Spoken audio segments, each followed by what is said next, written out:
We're getting going. Good afternoon. Good afternoon, Natalie. We haven't finished yet. We're only just starting. I can't believe Natalie's like one step ahead of us. I hope you're still listening in if you're there. Natalie from. Do you know Natalie, Rico? I do. Yeah. I love Natalie. Welcome, Natalie. We need to catch up soon. You do. Do you know what I keep saying?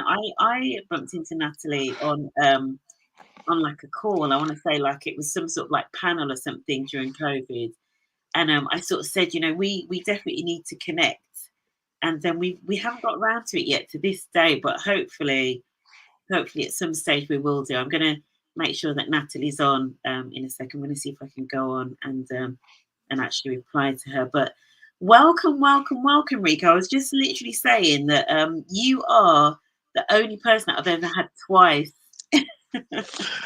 Thank you. Thank you very much. I'm honoured, yeah. And the time that we spoke, we were talking about so you're at the BFI, so we were talking about like diversity. It was a heavy subject, right? Let's not go into it. It was a heavy subject, and you were at a different point in your career. And I just, with this one, as I said on my LinkedIn post today, I just wanted to like bring some lightness to these D&I streets, because it is mean out there right now, people. DI is kind of under attack, and the reality is, there is a lot of heavy work, but there are ways that you can bring some joy and some lightness to this work. Yeah. Hence, we have Rico. So please do check out Rico's profile. When I said Rico is, everything film, we met some time ago, but film curator, film producer, film everything, film festival expert. Are you still doing any film festivals, Rico? I'm trying to dip my toes in. It's more complicated now that I've started at Warner Brothers because I just don't have the same capacity that I used to. I'm doing some work with Thessaloniki, which is like a Greek film festival, and they're doing like a special edition this year. So I'm doing some work with them, and I'm generally just giving like feedback to festivals. The last one I worked at properly was Vancouver Queer Film Festival. And that was incredible. It was really, really enjoyable.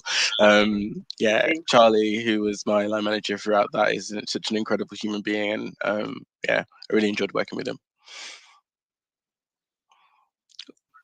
Amazing. Sorry, I was on mute there. Yeah. No, so all we're going to do is, you've heard all about Rico's amazing film festivals. Tell us, before we start, your profile picture. Tell us about that. Your LinkedIn profile picture. Where were you? So I went to New York for Christmas this year. It's my first time going, and it was just a really magical trip. And we avoided all the places that were busy, but one of the places we did go to that was fairly busy was called Summit at One Vanderbilt. So it's essentially a skyscraper where it's like blurring the lines between a viewing platform and like a visual art gallery. So like each floor has its own theme. The first floor was about reflection. So it was kind of like a Yayoi Kusama infinity room inside. So it was all like glass and reflective. But then you looked outside and you had like a beautiful view of the New York skyline. And then the next floor was called Levitation. So it was like a room that was also a viewing platform filled full of silver reflective balloons that would like go up and down in the space. And then also part of the viewing platform was floorless. So like you walked over glass, so it was like you were about to drop down. It was terrifying.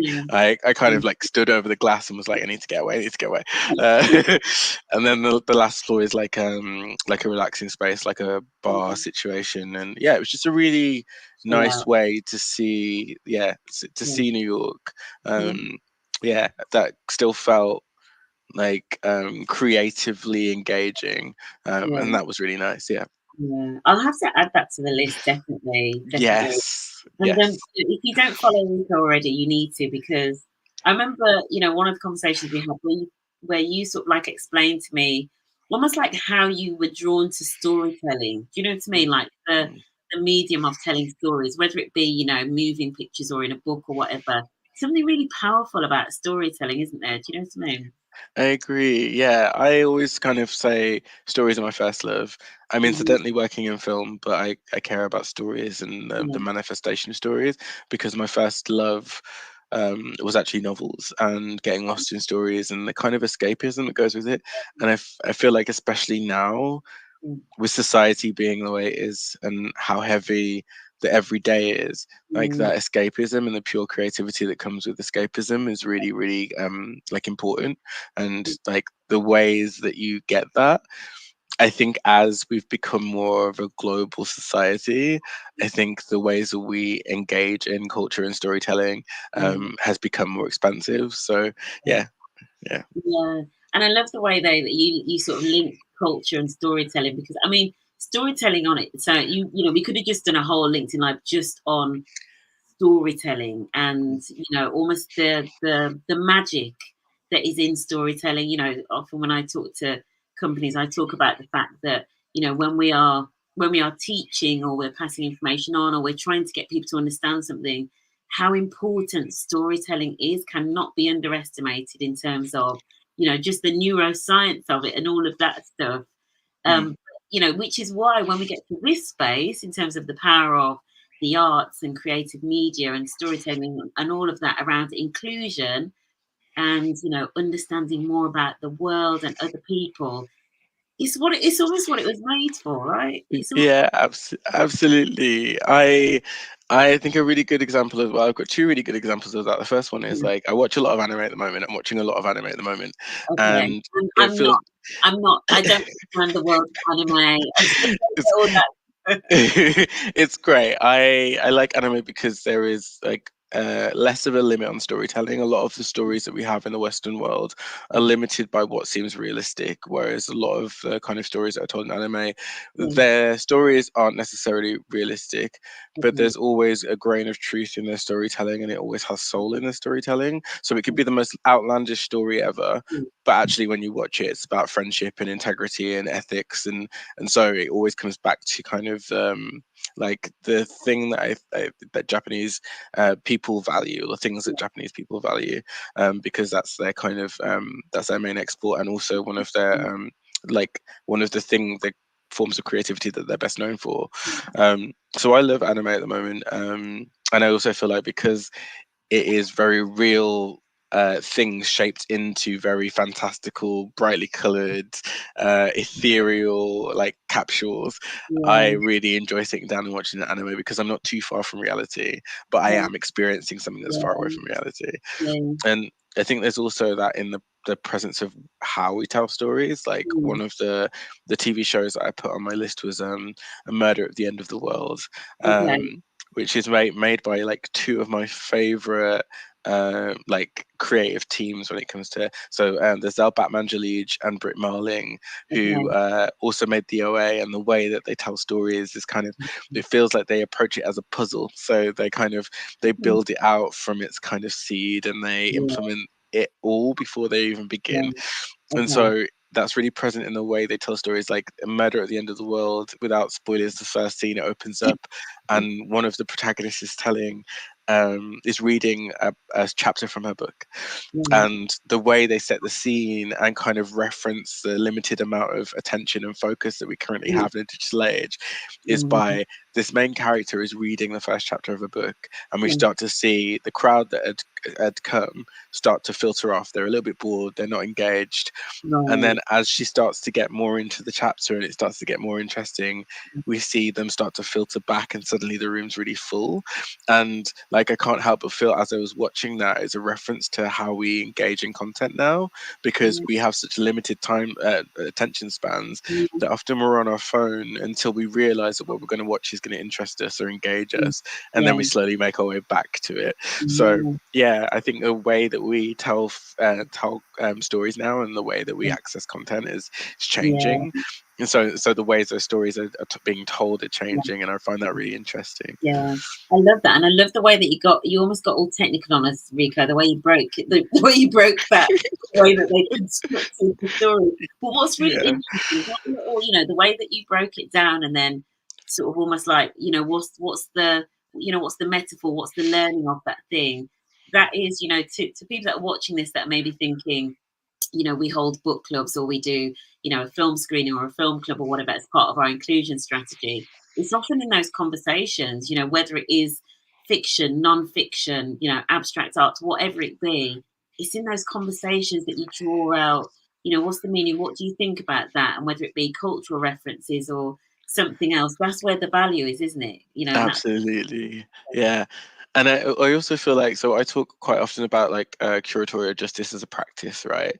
Because like there's such a difference in the way that we tell stories from different cultures. I remember listening to a filmmaker called Musa Abza, who spoke a lot about how in his culture stories are told from the end and then they're kind of slowly brought back. But if you're not from that culture, if you don't have access to a lot of Black storytelling and Black stories, if you're a white or phenotypically white commissioner watching that film, it would feel completely different from everything you've ever known, but you wouldn't have the context to be able to properly examine that. And so when we talk about like programmers, curators that are in a space and they're bringing together programs, so at big festivals or at small like community cinemas who are trying to cater for an audience, there might be atypical ways of telling stories they're just not, they just don't know about, right? And it's so indicative of different cultures. And so we have this conversation about curatorial justice to acknowledge that like simple things like we know there's more resource in the global north than there is in the global south. And so therefore the quality of film in the global south isn't less than, it's different because they found creative solutions to navigate the fact they have less resource. But if I was a programmer that didn't understand the dynamics of the global north and the global south, I'd look at that film and be like, that's not like any film that I've watched before that's good. And so we have to re-examine this idea of what is good, what is a good film, because it usually comes from the things that we've accessed in our past, and those are media from the global north, media from the Western world. As you were talking there about different formats and different ways of telling stories, which is, there's something about this in terms of there's the medium and then also there's the story, and the medium hacks. But the one format that I came across, I stumbled across on Netflix. So I'm not as highbrow when it comes to my choices as Rico. So anybody that's listening, like, my list is very different. My list was very different to Rico's. I stumbled across, so usually for me at the weekend is often when I'm decompressing, and so I look for any old nonsense or maybe a documentary that's on Netflix. I stumbled across Jane the Virgin. Have you heard of Jane the Virgin? I have, yeah. I thought it was going to be like 1 or 2 episodes, 78 episodes later. It's 100 episodes. Because the format, it's a telenovela I've never heard of until I watched Jane the Virgin. And then I found out a bit more about telenovelas, and now it's almost come part of like sort of more modern mainstream cultural reference of this way of very exaggerated way of telling stories. But so that that introduced me to this different part of the culture. Like the sort of like Latinx sort of culture, these telenovelas, which is so interesting. Let's get into some of your favorites. So I must admit, I was very disappointed to not see Succession. I actually haven't started Succession, and so my rationale is this, right? In a world that's dominated by wealthy people, it feels like a waste of my time to spend an hour every week watching a series about wealthy people. You know who the writers were, right? You know who the writers are? No. It's a British writing team. Really? Yeah. It's a British writing team. Used to be a bit political, quite a left-wing writing team, actually. So it was written really on the basis of, so it's really, really based on the biographies of Maxwell and Rupert Murdoch. Right. So I think a lot of it is actually quite close to, and it was also inspired by the rise of Trump. And it was really just a narrative on and Brexit. It was a narrative on Trump and Brexit. And it's like watching it, but watching all of the things that are bad about hegemony. Honestly, it's seriously good. It's like a lesson in DE&I because they know about DE&I and they can't stand it.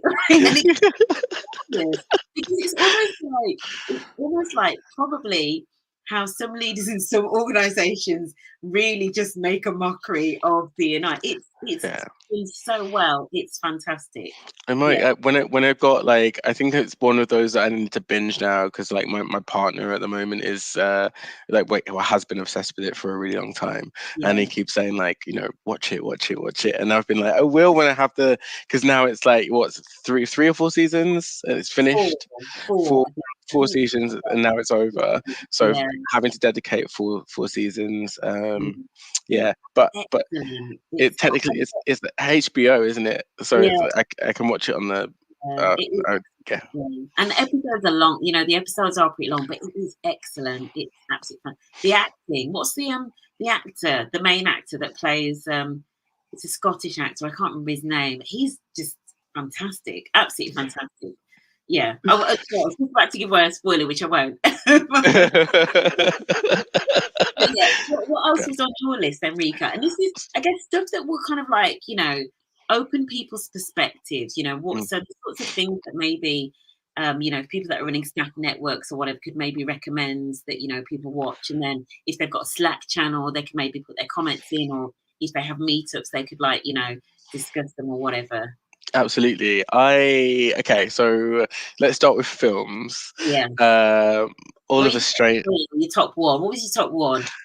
All of us strangers. I think it speaks really articulately to the changing face of queerness in Britain, Yeah. and how we've gone from it being something that isn't widely accepted, and in a lot of ways it still isn't, but in a lot of ways we have choices we didn't have before, whether to have kids or whether to get married, but also kind of tackles with the endemic and systemic loneliness of being like an LGBTQIA plus person in Yeah. today's society, because like there is still a lot of things we can't do openly and proudly, and whether that be because society doesn't allow us, or whether because Yeah. we've already made peace with the fact that we can't in ourselves, that when Yeah. things change Yeah. we're not able to update the way that we feel internally. And I Yeah. think it's just done really well. It's a real testament to like careful and considered storytelling.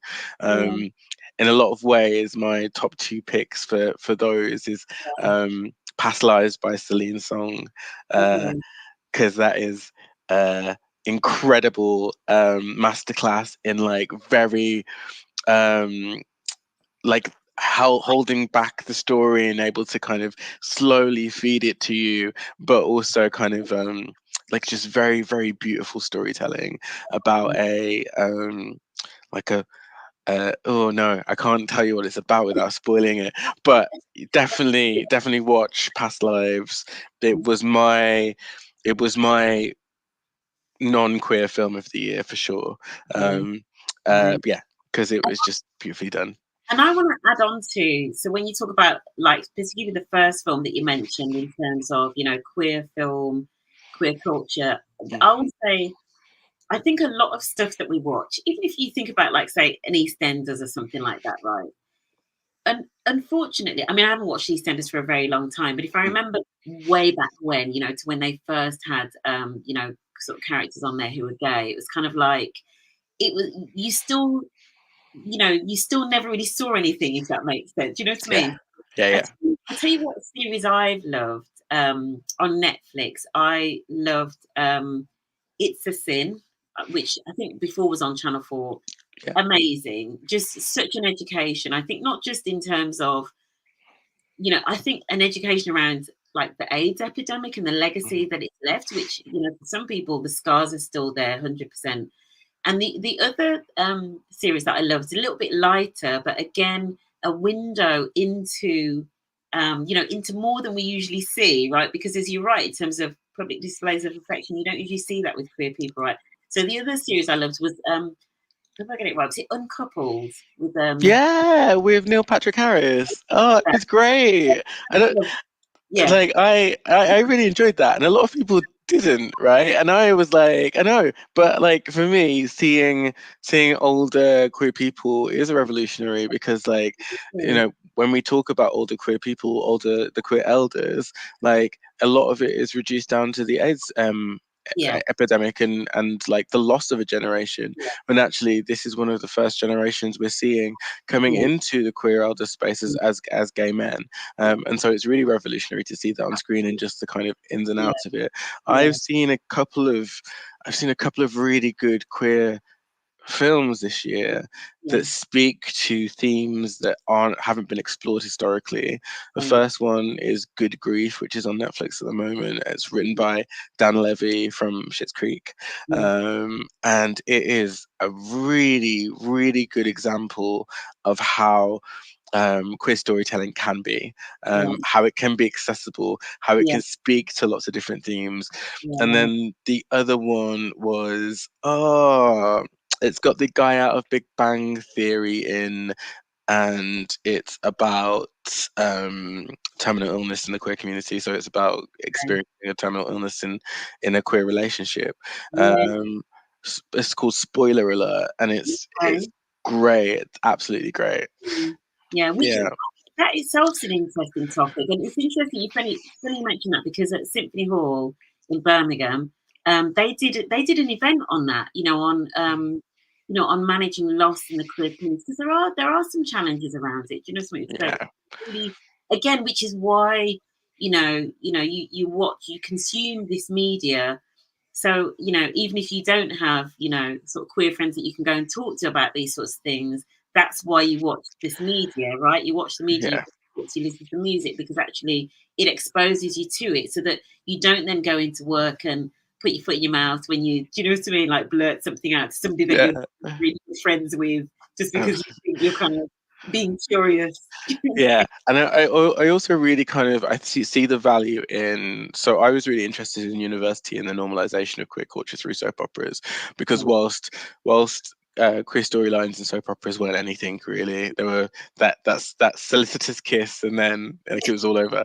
But what it did do and what I realized, yeah, what it did do and what I realized it did is a lot of people viewed queerness and being a gay man specifically differently after they watched a after they watched a queer storyline, Yeah, because of that element of like a lot of these characters people grew up with, they've been in their lives as part of their routine, so yeah, to watch them come out on screen, there's this like ability for it to be separate emotionally, but for you to understand consciously that yeah, being gay is okay. And yeah, so there was a difference in the way that people treated me after seeing a gay storyline on soap operas and not.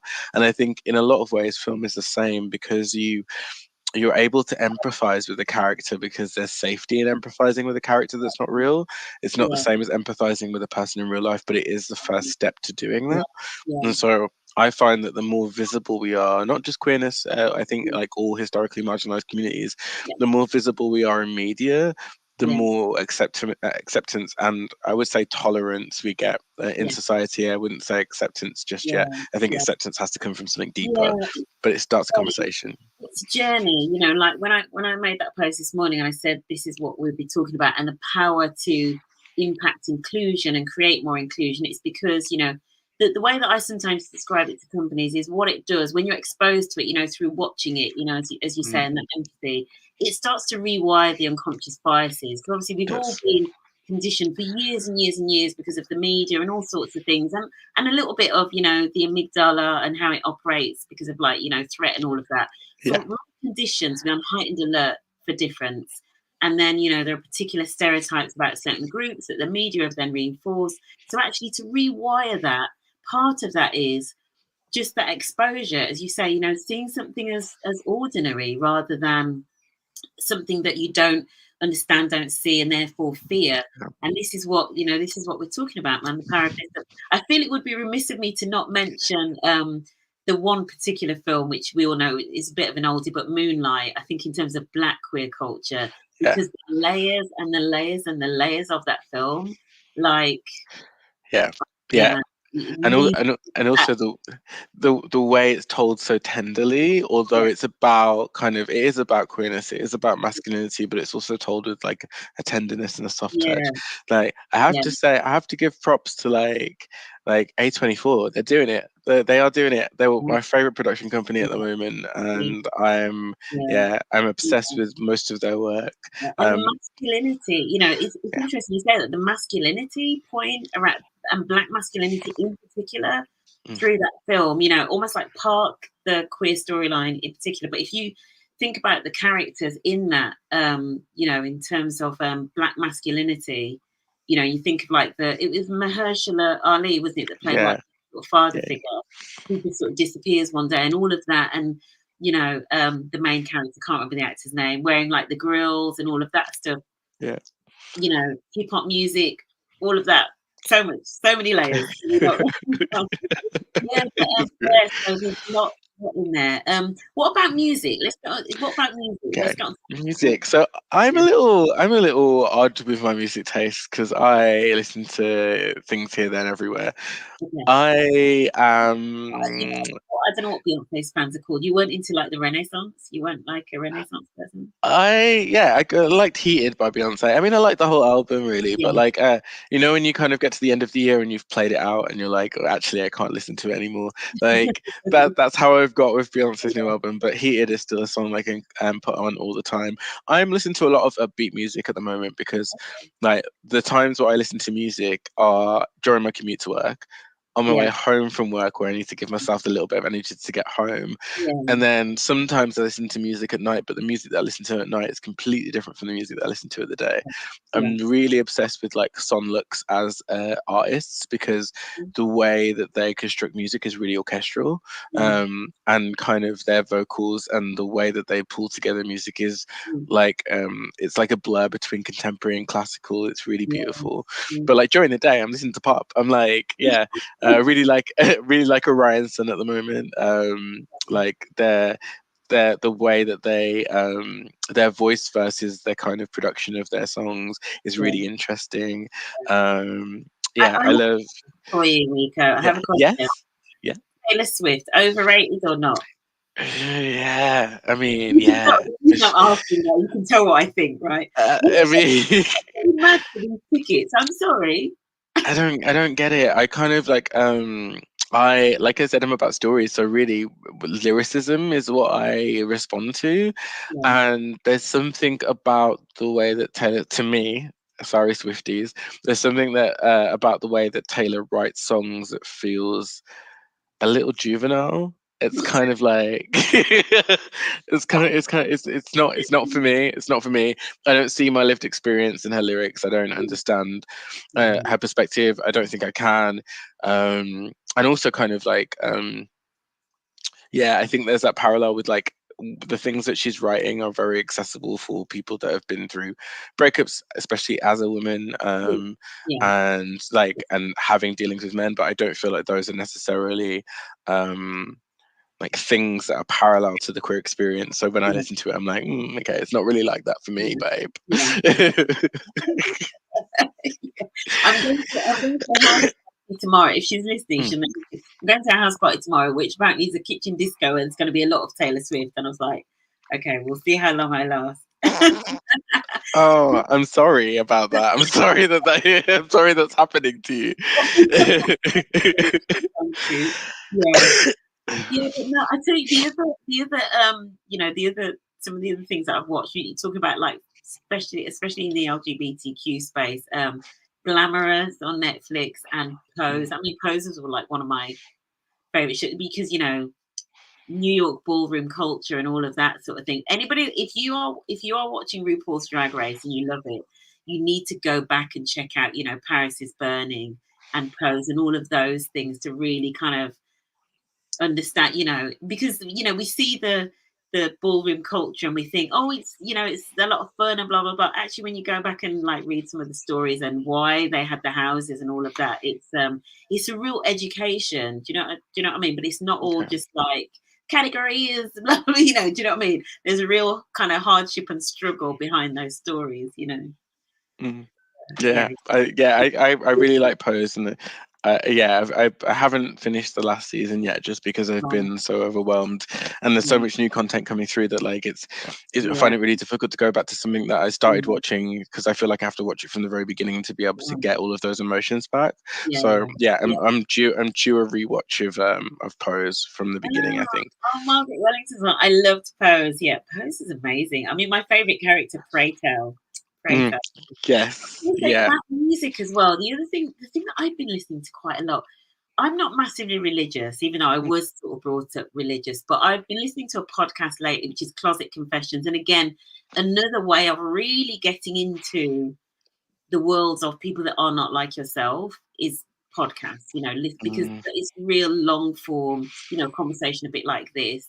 And so Closet Confessions is one of my favorite podcasts at the moment. Oh, I'm gonna need you to give me some recommendations, because like, so here's the thing, right? I do listen to podcasts, Yeah. but I listen to podcasts that are stories. So like, I listen Oh, to like serial episodes of. So there's one called yeah. Blackout that's like a story about a small town where all the power goes out, and like the Okay. town starts to unravel, and it's like 30-minute episodes released every week. Yeah. So there's a podcast I listen to, but I'd really like to transition into hearing more podcasts that are like people talking about Yeah. important subjects, but Yeah. that are like lighthearted and fun. Because Oh, yeah. like, Oh, yeah, you need this podcast. Closet Confessions, you need it. Candice Brathwaite and Coco Sorrell are like probably two of the funniest things that have come out for a long time. Absolutely. But they've been talking a lot about about I mean they're both, to be fair, they're both they have their own faith, but they've been talking a lot more about the change that they've noticed in themselves in terms of their energy levels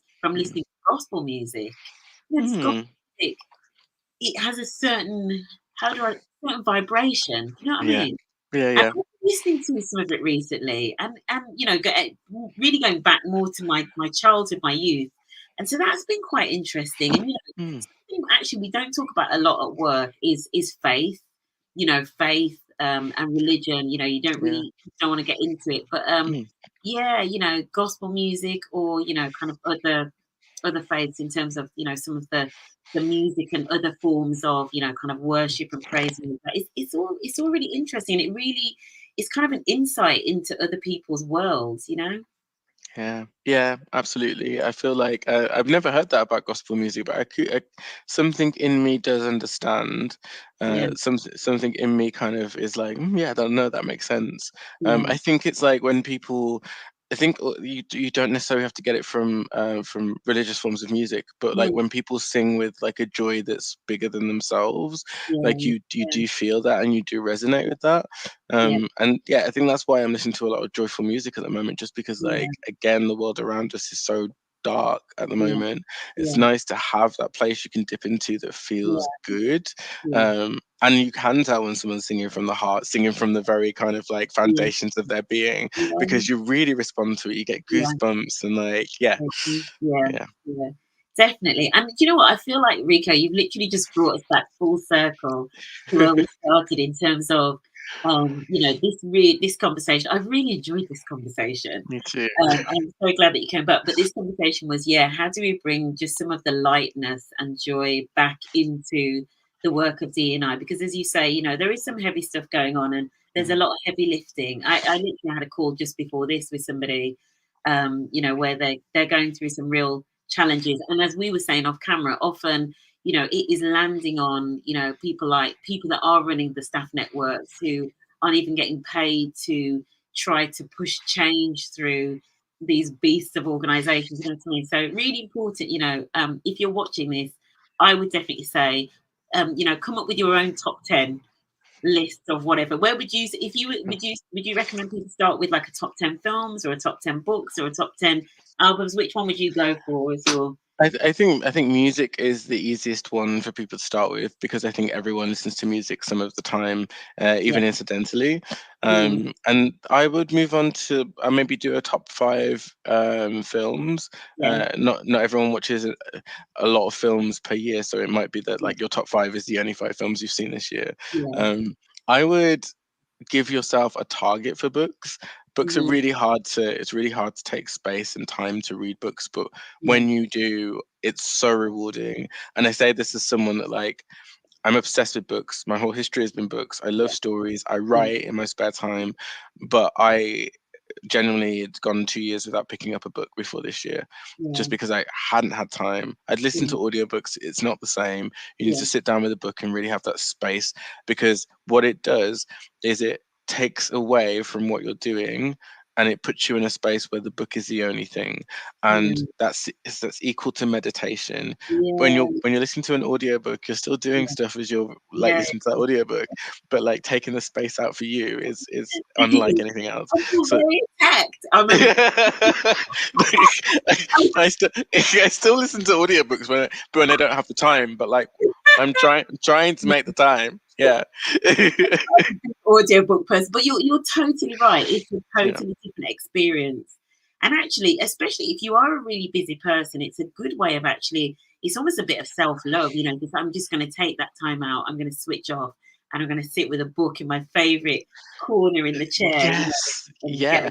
a run or Give, whatever. give yourself a Saturday, finish a hard week of work, be Yeah, like, I've got this book, I could probably finish in a day. I'm yeah, going to put some snacks to one side. I'm going to yeah, pre-cook all my meals, and I'm yeah, just going to spend the day reading. with the book. And then I promise you, by the time you end up finishing that book, you Yeah, will feel like a new person. Like, amazing. yeah, as long as the book is good. If it's terrible, you feel like you wasted a day.